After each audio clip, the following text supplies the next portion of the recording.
eBay sellers, it's Suzanne A. Wells, and welcome to eBay the Right Way, the podcast for at-home resellers.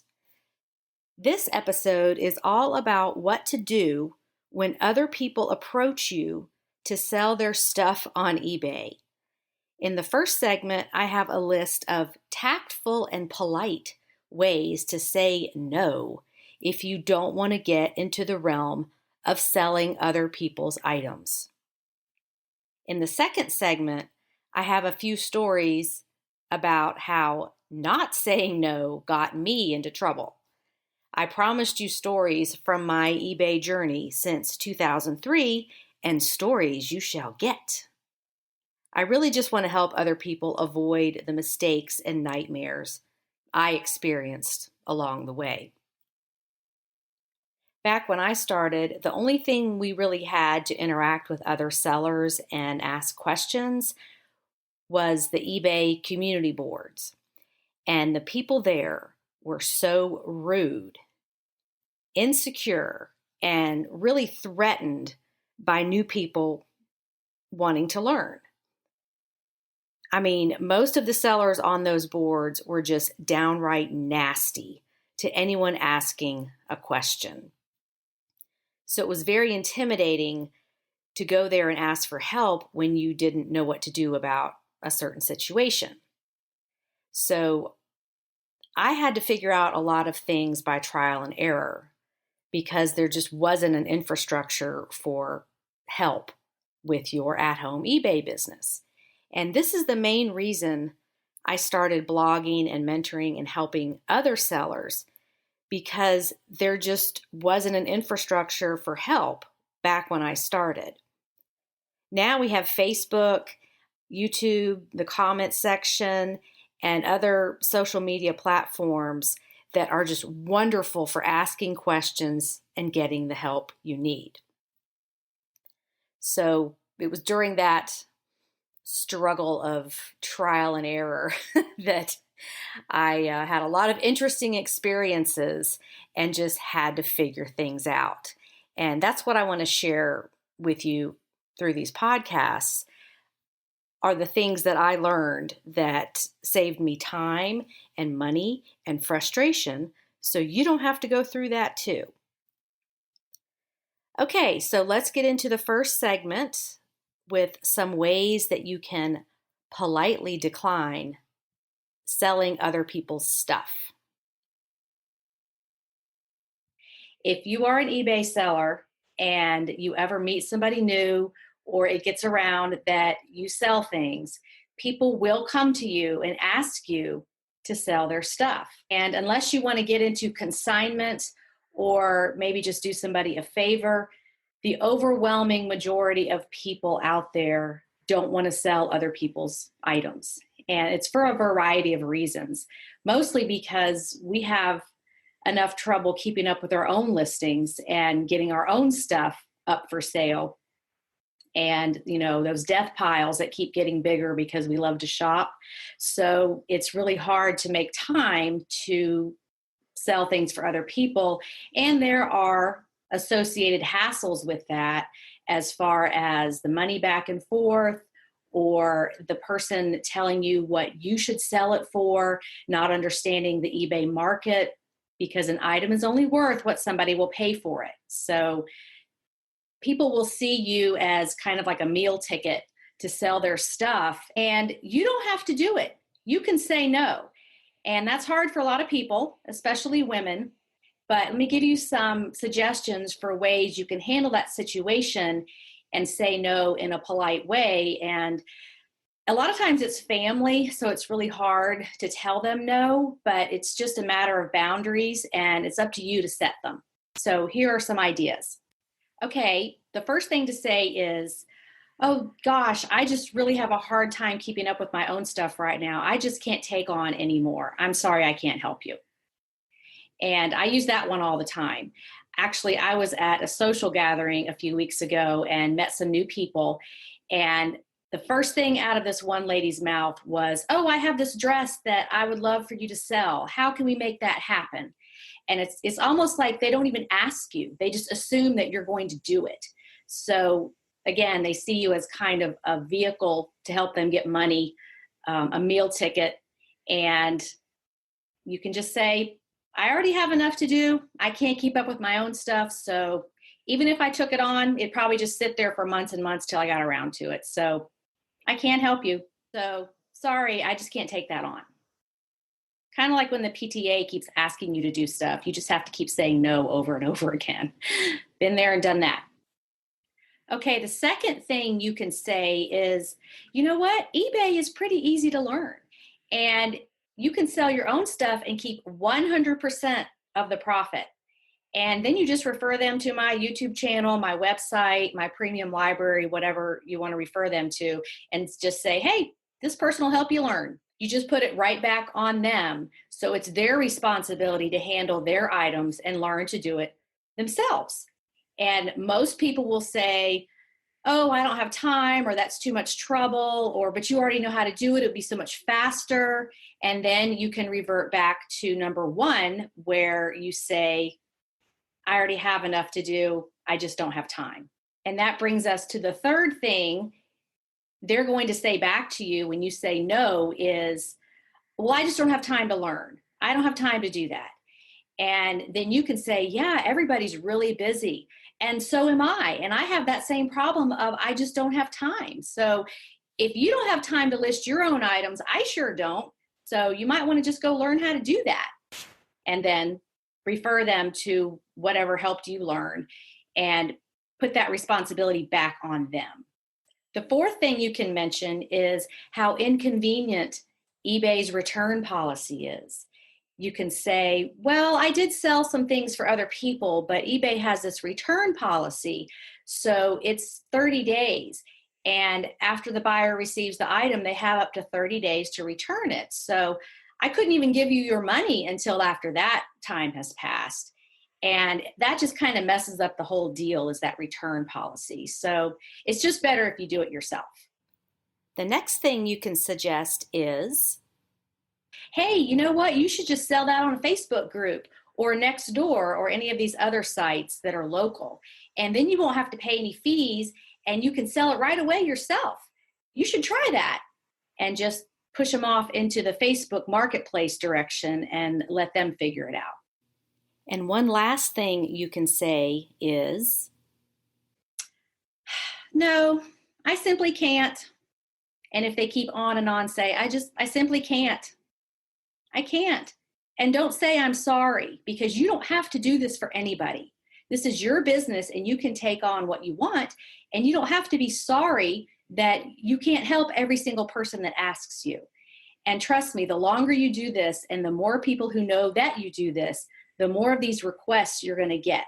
So this is about setting boundaries and protecting your time, because when you get going off on these tangents, helping other people sell their items and not getting paid for your time, that's time you could be spending on your business, listing your things, making money for yourself. So remember, when you're listing things for other people, they're not paying you up front. You're spending your time taking the pictures, listing the item, answering the questions, all of that before the item even sells, and it may not sell for a long time or at all. So our most valuable asset is our time, and we have to learn to protect it. And this has been a lesson for me for a long time, because I started eBay way back before anybody else in my area even knew what it was. And I've had people coming to me now since I started in 2003 saying, oh, I heard you sell on eBay. Can you sell this for me? Can you sell that for me? I've got this I need to sell. And I've had to learn to say no and not worry about hurting other people's feelings. It's about protecting your time, because you know what? When you say no, they're going to move on to somebody else, or they'll figure out another way, and you don't have to worry about it. So boundaries, protect your time, and no is a complete sentence. That's all you have to say, is just, no, I can't. It is a very common situation, and I don't think people realize that they're imposing on us and our time, because they want to use our skill and expertise to help them make money. And really, It's a great skill. They should learn it themselves and empower themselves so they can make money anytime they want and not have to rely on another person. Okay, so I hope those tips helped you if you are a person who has trouble saying no, which I wish I was not one of those people, but that's just how I'm wired. It's hard for me to say no, so I thought maybe some of you out there might find yourself in the same situation. Okay, and now for some real life stories from my eBay journey about situations where I did not say no and it got me into a little bit of trouble. The first one is when I first started selling, I was probably about 2 years in, and my family knew what I was doing. And once they saw that it was working and I was making money, they started coming to me wanting me to sell some things for them. And there was one relative who was a little bit older, let's just say my parents' generation, who wanted me to sell some clothing for her. So I went to her house and we sort of went through her closet looking at what would sell, because a lot of it was older clothing. I don't want to say it was vintage, it was more just dated clothing. But she thought because it was old that it would be valuable, which is a common misconception. When selling things for other people, it always seemed like they thought it was worth way more than it really was. And I was in the situation of having to explain to them that an item is only worth what someone will pay for it. Your emotional connection, your history with it has nothing to do with what it will sell for. And a lot of people who don't understand reselling or even economics just can't grasp that idea. You see this a lot when people are selling their homes. You know, they've had all these wonderful experiences over years, maybe decades, you know, Christmases with their family and all the wonderful things that happened. And they think their house is worth more because it's such an emotional part of their life. So people do get attached to things. Anyway, we settled on a few items and I went home and took the pictures and started listing them. And there was one dress in particular that she had bought at a specialty boutique somewhere in Colorado that, you know, anybody who is anybody in Colorado knows about this boutique. So she thought that made it more valuable. And it was from the 70s. And I think she wore it in a wedding. And it was just a plain white dress with crocheted sleeves and kind of a lace overlay. It was very pretty, but it was very flower child and definitely vintage. So I said, what's the least you'll take on this dress? Because I was doing auctions at the time and I wanted to make sure that we got at least her rock bottom price. You know, I wasn't going to sell it for $10. So she said, oh, I won't take less than $400. And I had to explain that that kind of thing doesn't sell for $400. And I wouldn't say we got into an argument, but it was definitely a disagreement about the value of the dress. And then it turned into my skills as an eBay seller were not up to par. She thought I didn't know what I was doing and, you know, just forget it. Just don't do any of this. And I had already listed about 25 of her items. And she just said, nope, forget it. I'm not doing this. Just, I'll get it all back from you. And we're just not doing this. And so lesson learned there was I invested all that time into listing these items for her. And then she just changed her mind. Just, you know, like at the drop of a dime, she just changed her mind because things weren't going her way.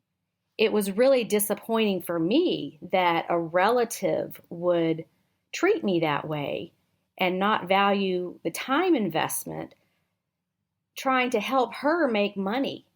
I wasn't even taking a commission. I was just doing this as a favor to someone who had some things to sell. So I learned a really important lesson there, but I didn't beat myself up too much because every experience makes you smarter or gives you a foundation to build on in the future. No experience is ever wasted.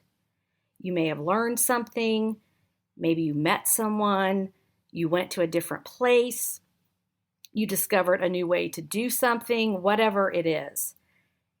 And you might not understand why an experience is happening at the time, but years later, it might make sense.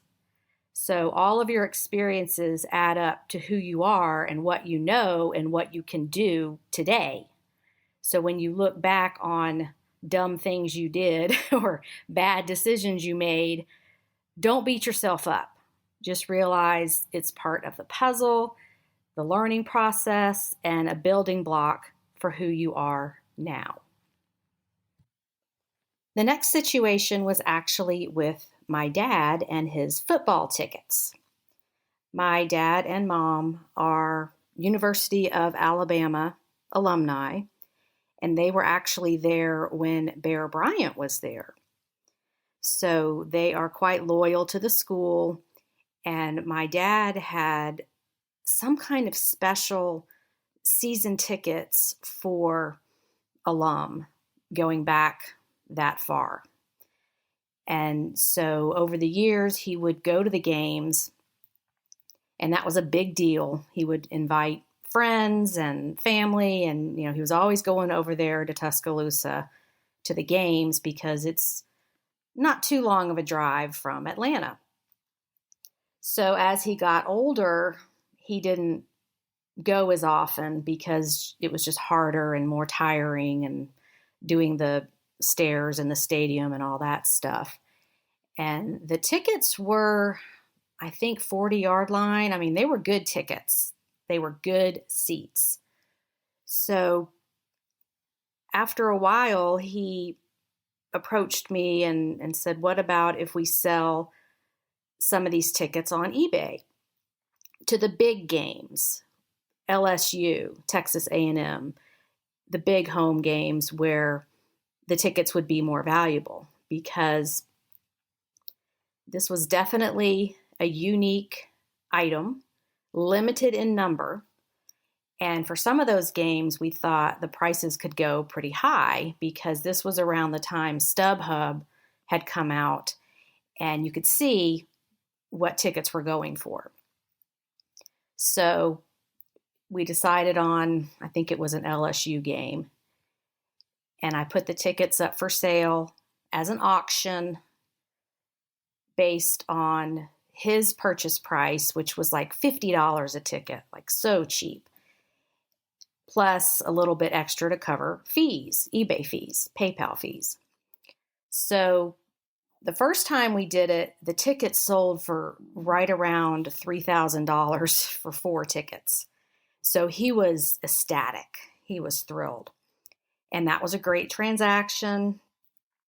I FedExed the tickets, overnight. I wanted to make sure they got there. So everything went well. And then I started asking him, well, why are we just doing one game? Why don't we do all of them? And he said, well, there's this guy at church, and I've been selling the tickets at my cost to him, and he goes to the games. And I asked about this guy, and just my intuition said, now he's not going to the games. He's selling these tickets. Because this guy was almost older than my dad, and it just didn't add up. So we had a conversation about that. And you got to understand, my dad is all about money. It's all about how much money you can make and how much money you save and buy everything the cheapest and all that kind of stuff. So, well, he was born right after the Depression, so that's how he was raised. But Anyway, we started having discussions about me selling more tickets, and I wasn't taking a commission. I think he might have given me $100 just for my time because it was so easy to list event tickets. You just scan it on the scanner and put it up for sale and drop it in a FedEx envelope and ship it, and you're done. So we got into this discussion about why couldn't we sell all the home game tickets.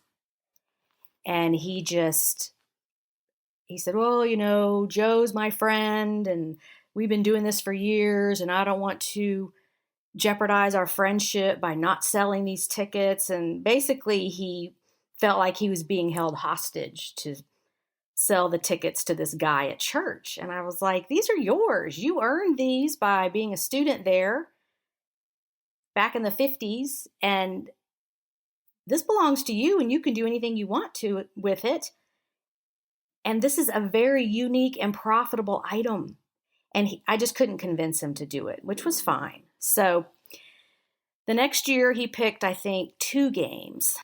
And the game that he thought would be most profitable that year was Texas A&M. And we sold those tickets and they didn't sell for anywhere near what the LSU tickets sold for. And I tried to explain to him that, it's not going to be the same every year. It depends on each team's season. How's their season going? How desirable are the games to even go to? It depends on the date, the weather, the economy. All kinds of things could have affected the sale price of those tickets. And so then, once again, we go back to, well, Suzanne doesn't know what she's doing. She didn't do it right, all those kind of things. And he was very disappointed that he didn't see that $3,000 again because he kind of was counting on that. So I had to take the blame for it not going right. And I just kind of said, okay, well, I'm sorry it didn't work out the way you wanted it to. Maybe this idea isn't a great arrangement and I'm really not comfortable doing this anymore. So I didn't sell them anymore after that because he just didn't understand how eBay works. And that's another problem when you sell things for other people.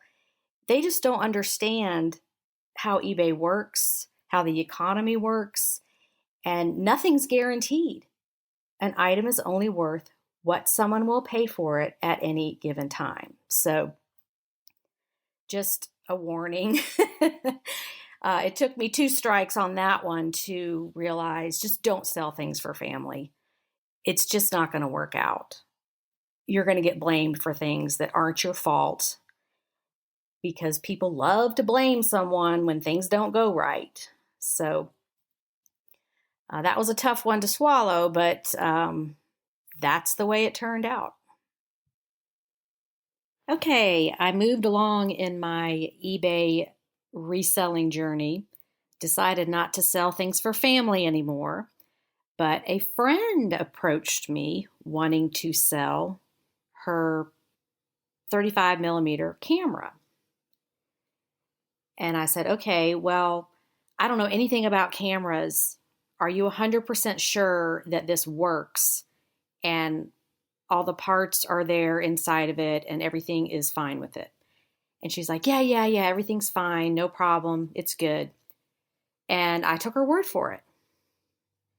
I didn't know anything about that type of item. I didn't know how to check it and make sure that everything was working properly. So I just trusted this person. So I went ahead, put it up for sale, and it sold for over $100.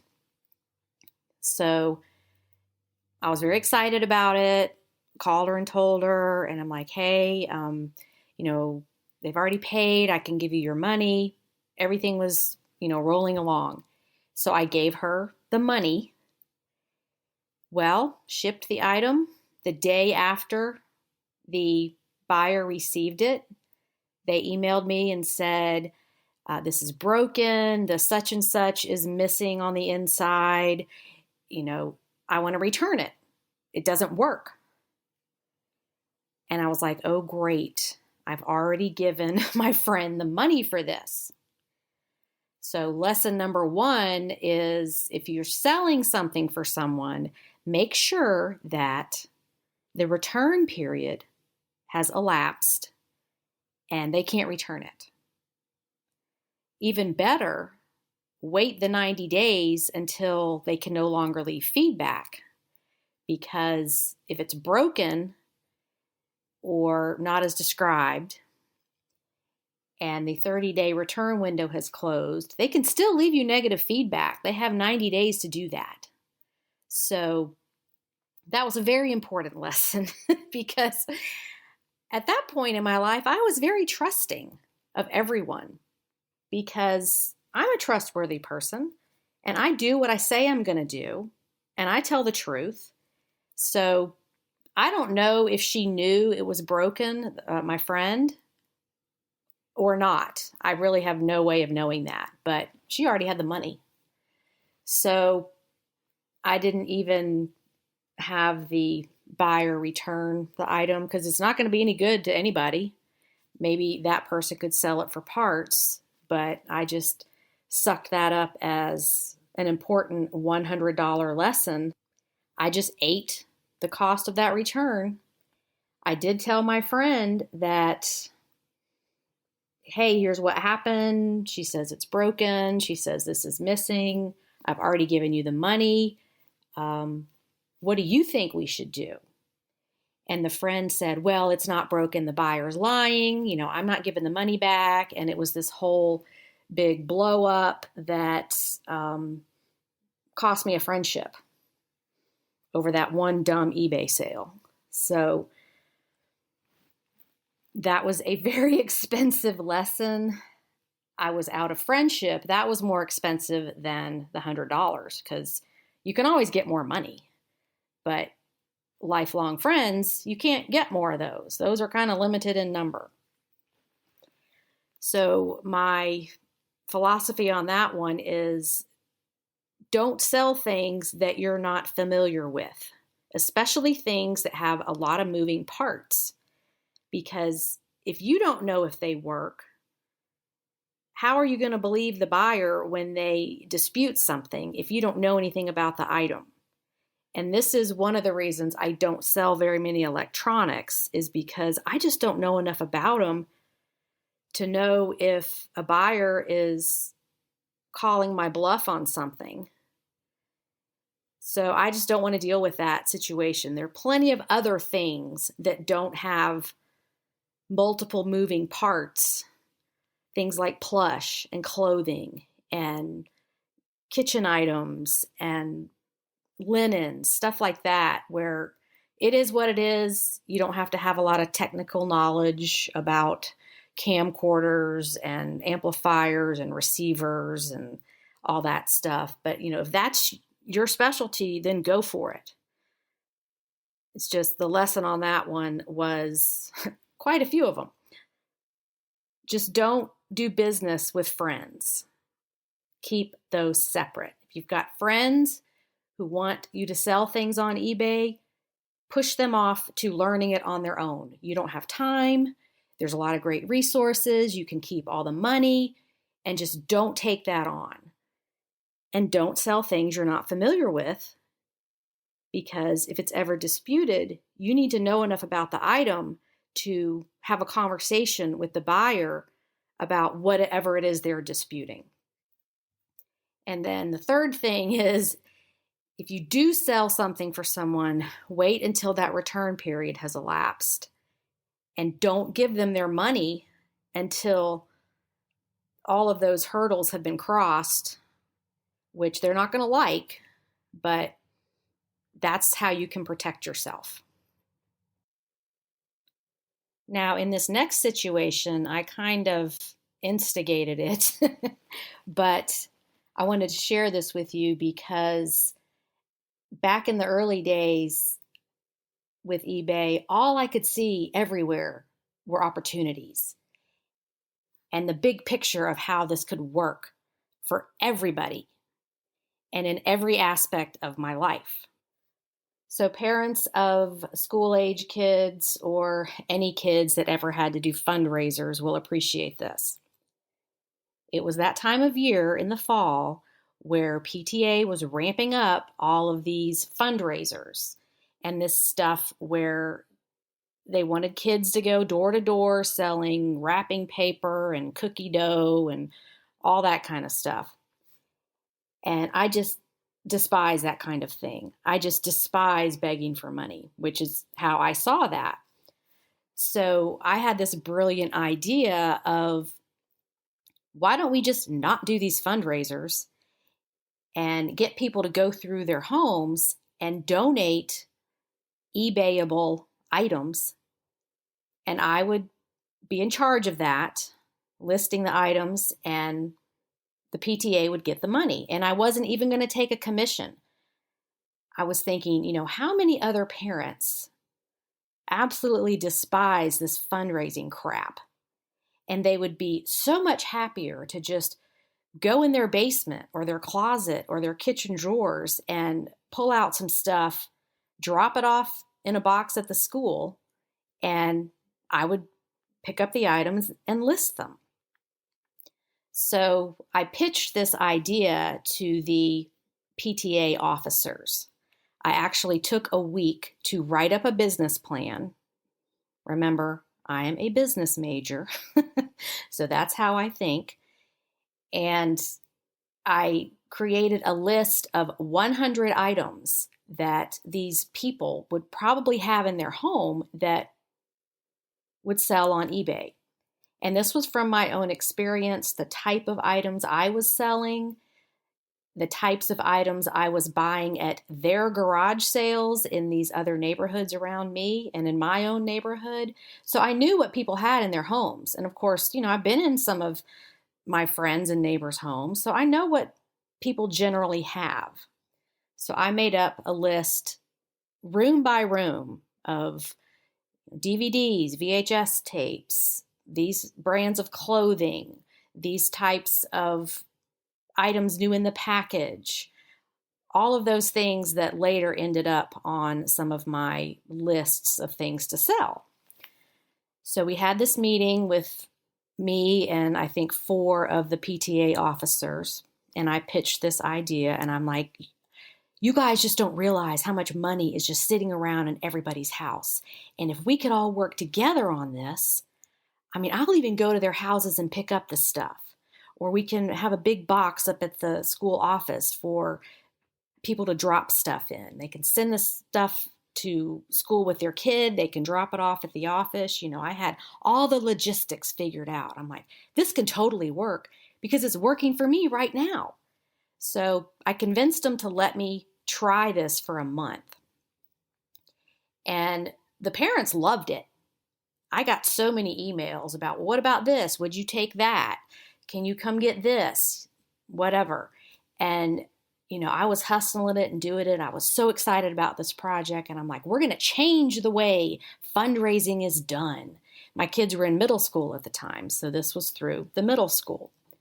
So a month went by, and I met with the officers again, and I handed them an $800 check. This was from 1 month, one person doing the work, other parents donating the items. And I was just so excited. Like, do you realize what this means? What we can buy for the school, more computers and playground equipment and everything we need. And they all sat there and looked at me and just completely shot me down, because this means we're not going to do the wrapping paper anymore. We're not going to do the cookie dough anymore. And the mothers in charge of those projects were going to be pushed out. And it was all political. So-and-so who'd been doing the wrapping paper fundraiser for 10 years, even though her kids had graduated from high school and wasn't even involved, she didn't even have kids in that school anymore. She did not want to be pushed out or have to change what she was doing, because she was the wrapping paper queen. And the same with the cookie dough lady who, that was her identity, was being in charge of the cookie dough fundraiser. So they said, yeah, we're not really going to do this anymore. And I was completely dumbfounded. Like, it's so easy. all people have to do is send stuff to school. And I'm doing all the work. I'm not even asking for any help. And I just handed you an $800 check. Help me understand what is wrong with this idea. And it was all political. And once again, I was ahead of the curve. They just didn't get it. So that kind of taught me, you know what? People aren't ready for these big ideas. And that's really what it's all about when you pitch an idea. It's who's receiving it and are they on board with it? Do they get it? So we didn't do it anymore. And I just focused on my own eBay business and put all that hard work into my business. And when it was fundraising time, my kids did not participate. I just sent a $100 check to the school and I'm like, here, we're not going to sell any of that stuff. Here's my donation and just leave us alone. So it's like, it's really hard sometimes being a person who is visionary and can see the big picture and see all the opportunities, but all the people around you cannot see what you're seeing. But important lesson is, you know what? Everybody else may not be ready for what you know. And sometimes you just have to be selfish and spend that time and energy on yourself. All right. Those are my stories, and I'm sticking to them. I feel like I have a lot of history I can share with you to help you along in your eBay journey and not make the same mistakes I did. Again, I'm Suzanne A. Wells. You can find me on YouTube and Facebook under the same name. Thank you so much for listening. Be sure to follow me as new episodes drop every Tuesday. Have a profitable and productive day on eBay. Bye.